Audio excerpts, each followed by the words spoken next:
À quelques jours des examens de fin d'année, j'ai à cœur de partager quelques conseils avec vous tous, nos fils et nos filles qui vont aux examens. Quel que soit l'examen auquel vous allez, le CEP, le BEPC ou le redoutable bac qui effraie tant de monde. Ou même si peut-être vous avez dépassé ce niveau et que vous êtes en train de faire d'autres examens à l'université par exemple. Le Seigneur me met à cœur cette année de vous donner quelques conseils. Écoutez-les bien. Ce n'est pas le moment de vous dire comment étudier, comment apprendre vos leçons, comment être brillant à l'école. Non, nous sommes à quelques jours des examens. Je voudrais vous donner des conseils qu'on ne vous donnera pas forcément à l'école. Je veux rendre grâce à Dieu pour la vie de vos enseignants, de vos parents. Je vais faire des vidéos spécifiques pour les parents et une vidéo spécifique pour les enseignants. Mais si je m'adresse à vous qui êtes étudiant ou qui êtes élève ou qui êtes collégien qui allez à l'examen, tout dans la vie n'est pas une question de diplôme. Le diplôme n'est pas la fin du monde. Réussir à l'école, c'est bien. Cela participe de la réussite. Mais ce n'est pas tout de la réussite. Et échouer, ça peut arriver. Tout peut arriver dans la vie. Ce n'est pas la fin du monde. Ne pas être le plus brillant à l'école ne fait pas de vous quelqu'un de pire que les autres, quelqu'un d'incapable. Ça fait juste de vous quelqu'un qui a une intelligence, qui a des capacités qui ne correspondent pas forcément à ce que l'école essaie de développer en nous. Vous allez voir les plus grands génies, les gens qui ont créé les choses comme Amazon, comme Apple et d'autres. Ce ne sont pas des gens qui ont été particulièrement brillants à l'école. Je ne vous demande pas de ne pas étudier à l'école, dans tous les cas, vous l'avez déjà fait toute l'année scolaire. Je ne vous demande pas de ne pas réussir vos examens, mais j'essaie de baisser un peu la pression. Les parents et les enseignants, à juste titre, vous mettent et vous ont mis assez de pression.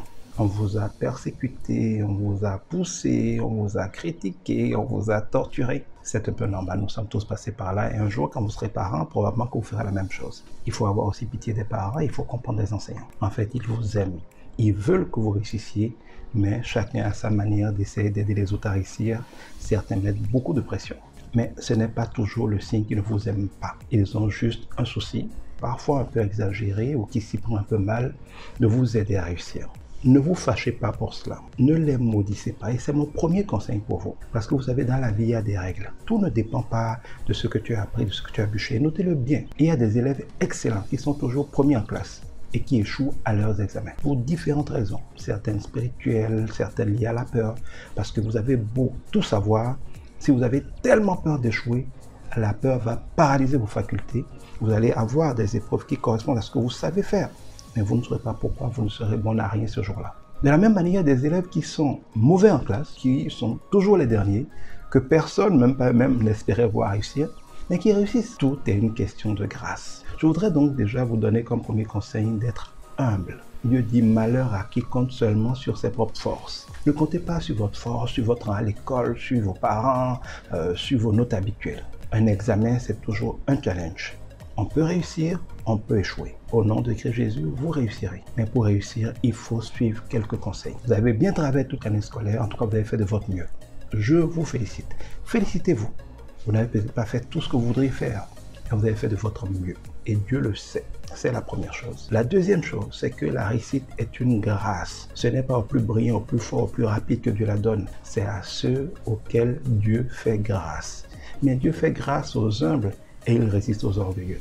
Si vous pensez que vous êtes le plus brillant, que votre réussite est évidente, Dieu pourrait vous humilier. Si vous pensez que ça ne dépend que de vous-même et que vous pouvez y arriver, quoi qu'il advienne, Dieu pourrait vous humilier. Tout en étant performant à l'école, soyez humble de vous en remettre à Dieu. Je vous invite à prier. Priez quand vous faites vos révisions. Priez quand vous devez commencer une épreuve. Priez pendant l'épreuve quand vous ne savez pas quoi écrire. Priez à la fin de l'épreuve pour recommander votre copie à Dieu et pour recommander la correction à Dieu. On peut avoir aussi une excellente épreuve, parfois bien traitée, et tomber sur un mauvais correcteur. Priez pour que Dieu vous donne de bons résultats. Priez pour que tout se passe bien du début jusqu'à la fin. C'est un conseil important. Un autre conseil important. Les derniers jours, ce ne sont pas les jours où vous allez refaire l'année. Ce n'est pas le moment de chercher à tout faire. C'est le moment de chercher avec les conseils des parents, des enseignants et d'autres personnes qui ont fait la classe. Et aussi de prier pour demander au Seigneur, Seigneur, donne-moi la révélation. Conduis-moi à réviser, à voir dans les derniers moments les choses les plus importantes qui vont arriver. Vous devez savoir qu'un examen ne consiste pas à trouver, c'est pas un concours. Il ne s'agit pas de trouver l'élève le plus brillant qui sait tout. Un examen a pour vocation de voir si l'élève est moyen. Ça veut dire qu'on peut ne pas tout savoir et brillamment réussir à son examen si, par la grâce de Dieu, on a été interrogé sur les choses qu'on sait. Et j'ai beaucoup témoigné, y compris le mien, où quand vous le demandez à Dieu, il va vous pousser, soit par le conseil d'un ami, soit par un rêve, soit par une intuition. C'est un moment où il faut faire beaucoup attention à votre intuition. Si la veille d'un examen de mathématiques, une petite voix intérieure, comme on dit, votre intuition vous dit, va voir cette formule-là, allez la voir. Va revoir cette équation-là, allez la revoir. Dans les derniers temps, il ne faut pas être en train de travailler comme un fou, non. Il faut se calmer, il faut se reposer, il faut dormir beaucoup. Parce que tout savoir, mais être tellement fatigué émotionnellement, physiquement, que vous n'êtes plus capable de comprendre l'épreuve et de la rendre, ça ne sert à rien. Vous avez beaucoup travaillé dans l'année scolaire, soyez plus tempérés, reposez-vous plus. Amusez-vous plus, évidemment. À ce moment, c'est des jeux sains. Ne passez pas tout votre temps sur des écrans de téléphone ou d'ordinateur ou à la télévision. Mais c'est le moment de se détendre, c'est le moment de passer de bons moments, c'est le moment de se faire plaisir, c'est le moment de baisser la pression. C'est le moment de se préparer à être au meilleur de sa forme pour pouvoir bien rendre le jour de l'examen. Voyez avec vos parents aussi pour bien organiser la logistique. Il ne faut pas que le jour de l'examen, il y ait une panne de voiture, qu'on ne trouve pas de taxi, qu'il y ait la pluie, que vous arrivez à l'école tout trempé, qu'il n'y ait personne pour vous amener à l'école, ou que vous n'ayez pas la veille été vérifié où est votre centre d'examen, quelle sera votre salle. Allez prendre le maximum de précautions. Préparez, c'est pas le matin que vous allez trouver votre stylo. N'ayez pas un seul stylo, ayez-en 2, 3.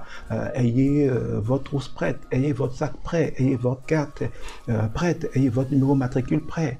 Ne partez pas en retard, il vaut mieux arriver un peu plus tôt pour avoir le temps de s'accoutumer, de s'installer, de prier, de rentrer sereinement dans l'épreuve. Ce sont des petites choses qui sont importantes. Demandez aussi à vos parents de vous déparasiter, de vous faire un traitement de palu préventif. Parce que nous sommes en période de pluie, parfois il y a des crises de palu qui peuvent vous affecter. Évitez de manger des choses trop lourdes. Ne mangez pas beaucoup de gras, ne mangez pas des choses qui vous seront difficiles à digérer, qui vous feront dormir sur vos épreuves ou qui vous créeront des problèmes d'indigestion qui vont vous rendre moins performants. C'est le moment de prendre ce genre de précautions. Je vous donnerai aussi comme conseil, quand vous finissez de composer dans une épreuve, ne vous arrêtez jamais à la fin pour discuter avec les autres de qu'est-ce qu'il aurait fallu écrire ou pas. D'abord, ça ne sert à rien. L'épreuve est déjà terminée, donc quoi qu'on dise, ça ne sert à rien. Mais c'est un grave inconvénient. Cela vous décourage. Quand vous avez l'impression de ne pas avoir bien travaillé dans une épreuve, ce qui est parfois faux, parce que vos amis qui vous disent que vous avez eu tort de ce que vous avez écrit ont parfois tort, mais quand vous commencez à discuter après une épreuve et que vous avez l'impression que vous n'avez pas tout écrit, alors que peut-être que l'essentiel de ce que vous avez écrit, eh bien, vous êtes découragé, vous êtes démoralisé. Et cela affecte votre capacité à bien composer dans les épreuves qui suivent. Quand vous finissez une épreuve, ne discutez plus de qu'est-ce qu'il fallait écrire avec qui que ce soit. En tout cas, pas jusqu'à la fin de l'examen. Concentrez-vous sur la prochaine épreuve. Et après celle-là, n'en discutez avec personne. Je vous déconseille aussi de tricher. D'abord, vous perdez beaucoup de temps. Ça vous stresse. Bien mal à qui ne profite jamais.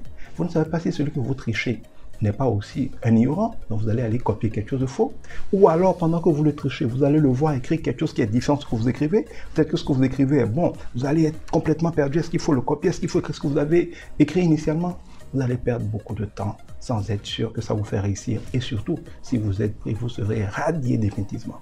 Ne trichez pas, ça ne sert à rien. Ce serait aussi un moment où je vous prie de vous réconcilier avec vos professeurs. En tant qu'élève, en tant qu'étudiant, nous avons souvent dans l'année à justice parce que frustré par un professeur, brimé par un professeur, maudit nos professeurs, on ne le dit pas devant eux.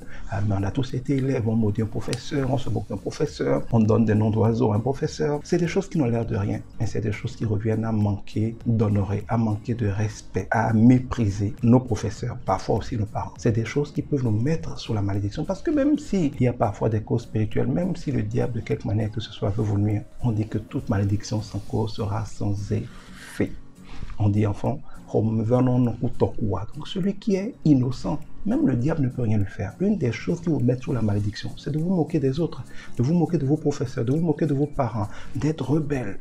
Ces choses-là vous mettent sous la malédiction et le diable peut les utiliser pour vous faire échouer. Je vous invite à aller, si vous avez eu un mauvais comportement avec un professeur, allez lui demander pardon. Dites-lui, l'année est terminée, je viens humblement vous demander pardon, je veux recevoir votre bénédiction. Bénissez-moi, priez pour que je réussisse, pour que je fasse votre fierté. Je vous demande pardon pour ce que je vous ai fait de mauvais. Si vous avez la même attitude avec vos parents ou avec d'autres personnes, faites la paix autour de vous. Créez autour de vous une ambiance d'amour, de paix et de sérénité qui permet à Jésus-Christ, le prince de la paix, de venir s'occuper de vous. Demandez constamment au Saint-Esprit, qui est un esprit d'intelligence, un esprit de sagesse, un esprit de connaissance, qui a vocation à nous enseigner et à nous rappeler toutes choses, de vous aider. Quand vous prenez une épreuve, ne vous précipitez pas. D'abord, priez, demandez au Saint-Esprit de vous guider, de vous aider. Ensuite, rappelez-vous qu'on n'a pas besoin de tout faire parfaitement pour réussir. Il suffit juste d'avoir généralement une note moyenne, ou en tout cas d'avoir une note qui n'est pas trop catastrophique, parce que parfois on peut même ne pas avoir la moyenne, ça se compense par d'autres choses. Donc ne vous stressez pas pour ça. Prenez le temps de lire d'abord toutes les preuves. Et en lisant les preuves, il y a souvent plusieurs exercices.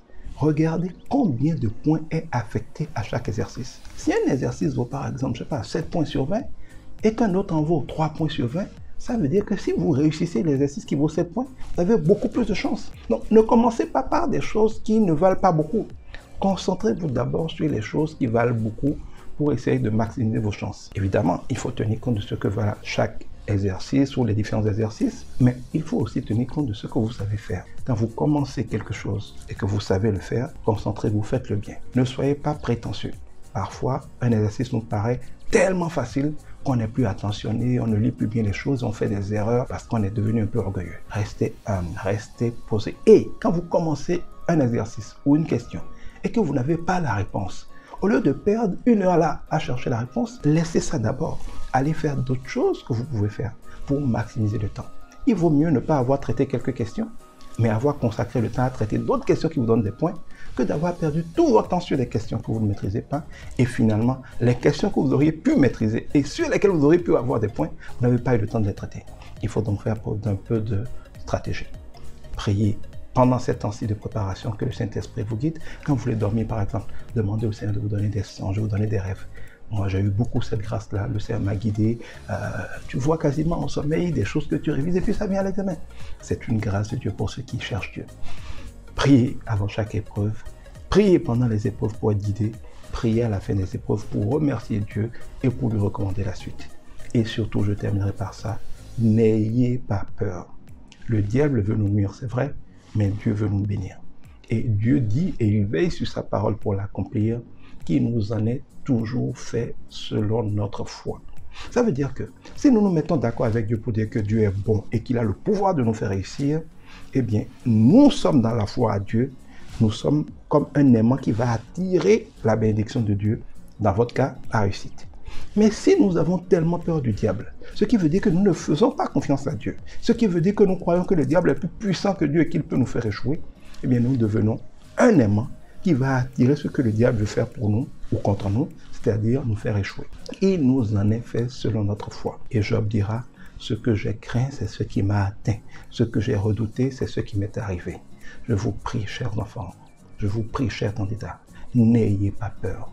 Dans tous les cas, vous ne mourrez pas si vous échouez. Ça voudra dire que Dieu l'a permis.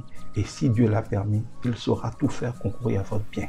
Vous ne seriez ni le premier ni le dernier échoué. Et personne ne vous tuera pour avoir échoué. Si vous réussissez, bravo. Vous allez continuer votre vie. Les amis, ce n'est pas la fin du monde. Il y aura d'autres défis dans votre vie. Mais vous aurez déjà relevé un de ces défis. Ce sera déjà beaucoup de gagné. N'ayez pas peur.